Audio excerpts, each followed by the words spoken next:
Well, hello everyone. I'd like to share with you some thoughts on Epiphany Moments, the subject of my new book, Unlocking Epiphany Moments, a primer for life coaches and other inner guides.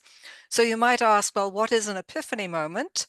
And some of you may associate epiphanies with the Feast of the Epiphany if you're Christian, and that is the feast of the Magi who journey through cold and rough terrain to find the Christ child following a star.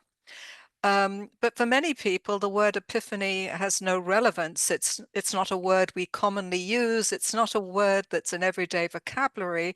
So you might wonder then why a book on epiphany moments? Well, the word epiphany, based on the Greek word ephanein, has to do with revelation or manifestation. It has to do with a showing. And it's not just about a surprise. It's not just about some new insight, but rather it's a revolutionary way of thinking that shakes the status quo, turns everything upside down, alters the way you think. There's a real mind shift that happens with an epiphany moment. It's a revelation. So it's not just an insight, not just a surprise, but some kind of earth-shaking revelation, or at least it's earth-shaking to the person who has it. And it can be a pleasant discovery, or it can be a discovery that's not so pleasant, as I'll discuss in another video. But in this video, I want to talk about what is an epiphany moment and the importance. So having said that this is a revelation of some kind, why is it important? Well, many people, myself included, tend to love our own takes on reality. We have, whether we like to admit it or not, we have our own biases, we have our own prejudices, we have our own assumptions, illusions, and we live in an existence whereby we do not see correctly because we're seeing in a way that is conditioned by our preferences, our sense of security, and our egos. And so our ability to see what is affected by the fact we really don't want to see what really is, but we'd rather have our own take on reality be out there as the definitive truth. So when we are living in this state of illusion, governed again by ego, governed by fear very often, fear of the other.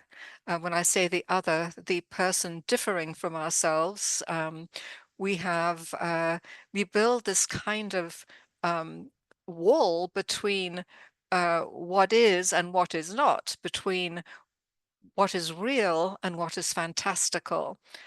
And we cling really tightly to our own take on reality. And we don't want anyone to disturb the status quo because it's threatening. Nobody likes to have their vision changed. It involves a letting go that can be uncomfortable. So then, what are some of the things that get in the way of seeing? Well, I mentioned fear.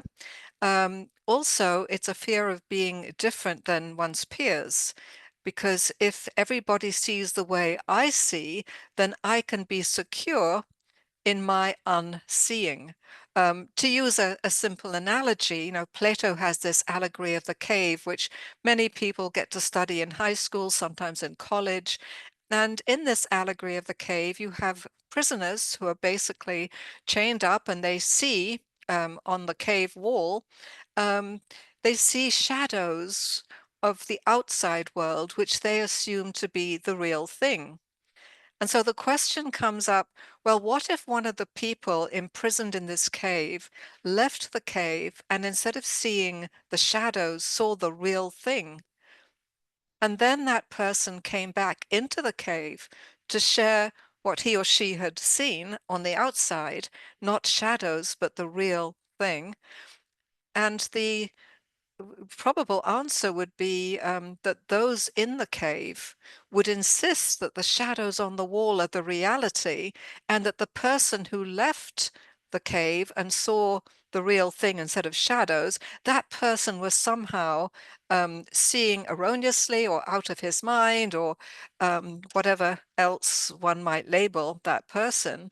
But when we do not see the same way as our peers, and this can happen on a national level, it can happen on a local level, it can happen the groups we belong to, it can happen also within our own living arrangements, with our own partners, with our own families, that the person who sees differently becomes the outsider.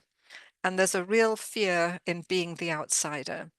Meanwhile, there's also a comfort in being like everybody else. And this is captured by W.H. Auden in his poem, The Unknown Citizen. And I'm not going to quote the poem exactly. I'll paraphrase just because it's a long time ago that I actually read the poem, but I remember distinctly some of the elements in it. And there was this unknown citizen who went to school on time, served in the military on time, got married on time, had children on time, paid for his appliances on time, read the right newspapers, had the right insurance policies, and most likely died on time, fitting in to cultural expectations, cultural norms, without any element of surprise, without any revelation, but rather just the status quo, which gave him safety and identity. He didn't have to think for himself. He didn't have to feel for himself. He just went along with what everybody else did and thought and beheld. Meanwhile, for anyone who sees, there's a disturbance. So going back to the Feast of the Epiphany, and I think about the Magi leaving their homeland and going through the forests and the deserts and having to deal with marauding, not gangsters, that'd be the wrong word. Basically, anyone attacking them, the robbers, the bandits, they leave behind their reality following a star, and then they see the world illumined by that which they seek. And in this particular case, the world is illumined by the Christ light. And so the world that they return to can never be the same. And they cannot be the same either. So their world has changed, they have changed, and now they go back to where they came from and somehow have to adjust to the old dispensation while having the new consciousness. Because what epiphanies do is demand a new consciousness of us, not just in a religious sense. This goes beyond religion, but definitely in a spiritual sense. When we see things as they are, when we dare to penetrate our own illusions, assumptions, and biases, then there's a shift in consciousness that means we can no longer be the same human beings. We become somebody different. And so this is some of the backdrop to Epiphany Moments, that they're not just there to entertain or to titillate or to make us curious, but rather their purpose is to transform us. And there'll be more about this in another video. So for now, I will just sign off and hope this has given you a starting point in our exploration of Epiphany Moments. Take care, be well, and I will be back on shortly.